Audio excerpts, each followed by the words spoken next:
साथियों, फरवरी का महीना आते ही सड़कों पर, बाजारों में, सोशल मीडिया पर हर जगह एक अलग ही उत्साह देखने को मिलता है। फूलों की दुकान पर लाल गुलाब कुछ ज्यादा ही दिखने लगते हैं और गिफ्ट शॉप पर अच्छी खासी भीड़ जमने लगती है। और फिर शुरू होता है वैलेंटाइन वीक, कभी रोज डे, कभी चॉकलेट डे, तो कभी हग डे। और इसी सिलसिले में 11 फरवरी को आता है प्रॉमिस डे, एक ऐसा दिन जब प्रेमी जोड़े एक दूसरे के साथ जीने मरने की कस्में खाते हैं। अब इसी तरह जबलपुर के रहने वाले एक पति पत्नी इस प्रॉमिस डे को मनाने के लिए अपने घर से निकलते हैं। 11 फरवरी 2026 की सुबह दोनों बाइक में सवार होकर जबलपुर से मंडला की तरफ एक लॉन्ग ड्राइव पर निकलते हैं। लेकिन जैसे ही दोनों इस रास्ते में आने वाले मधुबन ढाबा के पास पहुंचते हैं, अचानक कुछ लोग उनकी गाड़ी रोकते हैं और सुमित पर अचानक हमला करना शुरू कर देते हैं। हमलावर सुमित को पकड़कर बुरी तरह से मारते हैं और जमुना किसी तरह से उसे बचाने की कोशिश करने लगती है। लेकिन फिर सुमित जंगल की तरफ भाग जाता है और इसके बाद उसका कुछ भी पता नहीं चलता। इस घटना के बाद जमुना बुरी तरह से डर जाती है। किसी तरह हिम्मत करके वो टिकरिया थाने पहुंचती है और अपने साथ हुई इस घटना के बारे में सब कुछ बताती है। जैसे ही पुलिस को इस बारे में पता चलता है, वो भी हैरान रह जाते हैं और फिर शुरू होती है सुमित की तलाश। 11 फरवरी से लेकर 13 फरवरी तक सुमित का कुछ भी पता नहीं चलता। लेकिन फिर जैसे ही इस मामले का खुलासा होता है, हर कोई सन्न रह जाता है, क्योंकि किसी को उम्मीद ही नहीं थी कि इस मामले में इतना भयानक सच सामने आएगा।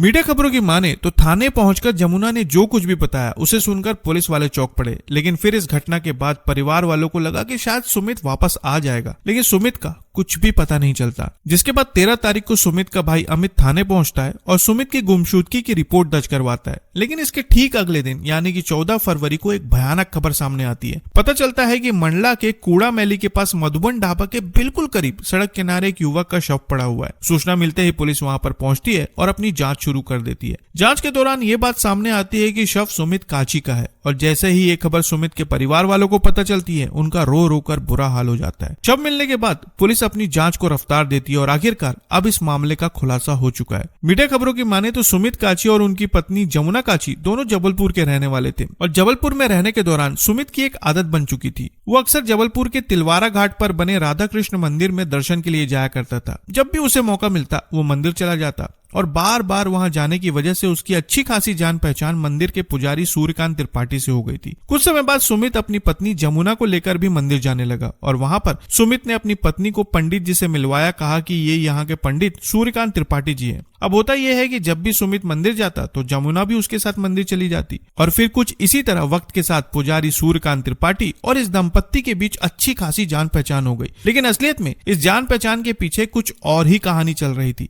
मीडिया खबरों के अनुसार ये बात सामने आई कि मंदिर में आने जाने के दौरान पुजारी सूर्यकांत त्रिपाठी और सुमित की पत्नी जमुना के बीच नजदीकियां बढ़ती चली गई। धीरे धीरे दोनों व्हाट्सएप पर चैट करने लगे और वक्त के साथ दोनों एक दूसरे के बेहद करीब आ गए। फिर हुआ कुछ ऐसा कि जब भी जमुना को मौका मिलता वो मायके जाने का बहाना बनाकर सूर्यकांत त्रिपाठी से मिलने लगी और ये सिलसिला काफी लंबे समय तक चलता रहा। हालांकि लंबे अरसे तक सुमित को इन दोनों के अवैध रिश्तों के बारे में कुछ भी पता नहीं चला। लेकिन फिर एक दिन सुमित को अपनी पत्नी के अवैध संबंधों के बारे में भनक लग गई और जैसे ही उसे इस बारे में पता चला, पति पत्नी के बीच लड़ाई झगड़े शुरू हो गए। अब आए दिन इसी बात को लेकर पति पत्नी के बीच विवाद होता रहता और फिर एक ऐसा समय आया जब जमुना और सूर्यकांत ने सुमित को हमेशा के लिए रास्ते से हटाने का प्लान बना लिया। 11 फरवरी को जमुना ने प्रॉमिस डे के बहाने सुमित से कहा कि चलो लॉन्ग ड्राइव पर चलते हैं। सुमित मान गया और फिर दोनों बाइक पर सवार होकर जबलपुर से मंडला की ओर निकल गए। लेकिन इसी बीच जमुना व्हाट्सएप के जरिए सूर्यकांत को अपनी लोकेशन भेजती जा रही थी और सूर्यकांत पहले से घात लगाकर बैठ चुका था। अब होता यह है कि जैसे ही सुमित जमुना को लेकर टिकरिया थाने क्षेत्र के मधुबन ढाबा के पास पहुंचता है,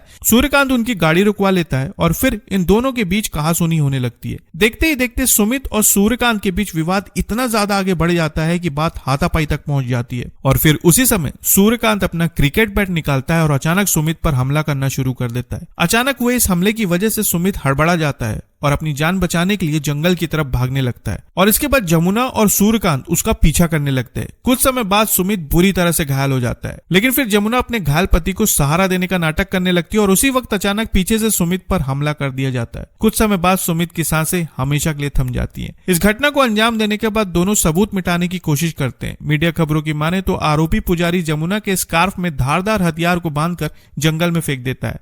फिर रात के वक्त जमुना टिकरिया थाने पहुंचती है और लूट की झूठी पूरी कहानी बताते हुए अपनी शिकायत दर्ज करवाती है। कहती है कि कुछ लोगों ने सुमित के साथ मारपीट की और सुमित जंगल की तरफ भाग गया। लेकिन 13 फरवरी तक जब सुमित का कुछ भी पता नहीं चलता, तब सुमित के भाई अमित को अपनी भाभी पर शक होने लगता है, क्योंकि वो जिस तरह से अपने साथ हुई घटना का बयान दे रही थी उसमें अमित को विरोधाभास लग रहा था। और इसी वजह से 13 फरवरी को सुमित का भाई अमित थाने पहुंचता है और अपने भाई की गुमशुदगी की रिपोर्ट दर्ज करवाते हुए अपनी भाभी पर शक जताता है। इस रिपोर्ट के बाद पुलिस जमुना को शक के आधार पर हिरासत में लेती है और उससे पूछताछ शुरू करती है। साथ ही उसके कॉल डिटेल्स और व्हाट्सएप चैट भी खंगाले जाते हैं, जिसके बाद एक भयानक कहानी सामने आती है। इस मामले में पुलिस ने जमुना और उसके प्रेमी सूर्यकांत के खिलाफ संबंधित धाराओं के तहत मामला दर्ज कर लिया है और उन्हें न्यायिक हिरासत में भेज दिया गया है। तो साथियों, ये था मंडला जिले का वो मामला जिसके खुलासे ने हर किसी को चौंका कर रख दिया। इस घटना पर आप क्या कहना चाहेंगे, कमेंट में जरूर बताएं और नई खबरों के लिए चैनल को सब्सक्राइब करना ना भूलें। तो फिर मिलेंगे साथियों बिल्कुल एक नई खबर के साथ, तब तक के लिए आपका बहुत बहुत धन्यवाद।